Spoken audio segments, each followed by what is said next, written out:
Le jour s'éteint, semant du rouge à l'horizon, et la brune obscurcit l'or de la fenaison. Le faucheur a repris sa faue sur ses épaules et descend la colline où brunissent les saules. Il se hâte, il s'en va vers son humble foyer. Il sourit car il voit sa lumière briller.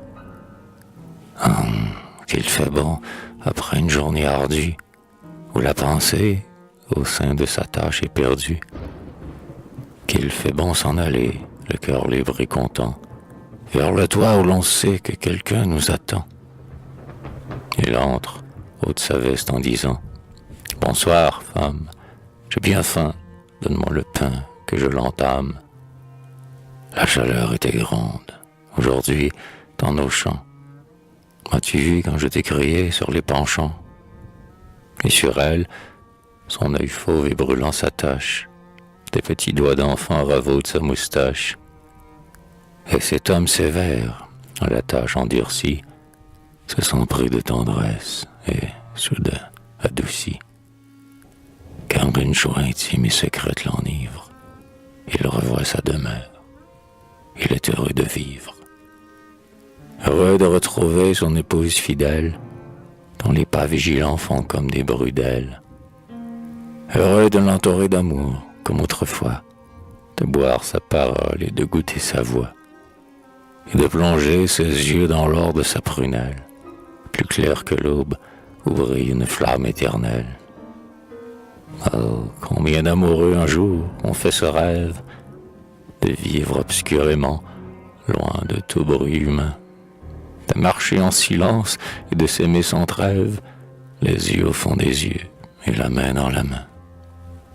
Combien ont fait ce rêve cher de vivre ensemble, dans quelque nid perdu, sous les arbres épais, près d'un ruisseau qui coule et d'un saule qui tremble, dans un vallon baigné de lumière et de paix. Mais le temps qui détruit et l'heure qui divise ne leur ont pas laissé le bonheur entre eux. Et, comme les errants de la terre promise, leurs mains n'ont pu saisir ce que leurs yeux ont vu. Cependant, il leur eût suffi de peu de choses. Un bois, des sapins verts penchant au bord des eaux, un pré sauvage, un champ, un jardin, quelques roses, les rayons du soleil et le chant des oiseaux.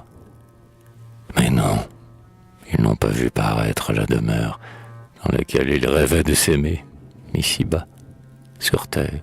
Nul projet ne dure et ne demeure, et ce que l'on commence, on ne l'achève pas. Mais il est, aux confins de l'espace et de l'heure, des lieux où le Très-Haut nous garde une demeure, une sainte demeure, où nous vivrons toujours, loin des troubles cruels qui dévorent nos jours.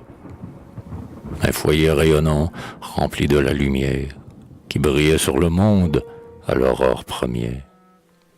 Là, nous ne craindrons plus la misère et le froid, le feu, la faim, la soif, l'ombre pleine d'effroi, les trompeuses amours dont le souvenir blesse, les atteintes du mal, la peur et la faiblesse, l'épreuve qui nous suit, la douleur qui nous mord, la détresse, le deuil, la vieillesse et la mort.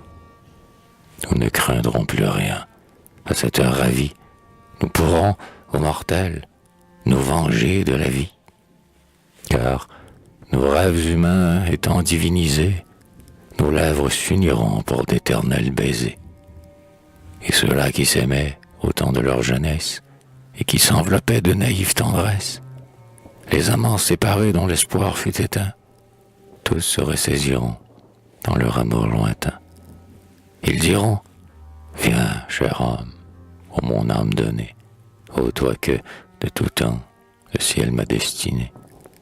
Ce jour que nous avons si longtemps attendu, ce jour se lève enfin, parce qu'il nous est dû.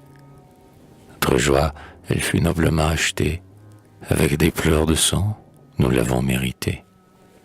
Viens que je te possède, enfin, que sur mon cœur, tu goûtes l'âpreté de mon amour vainqueur.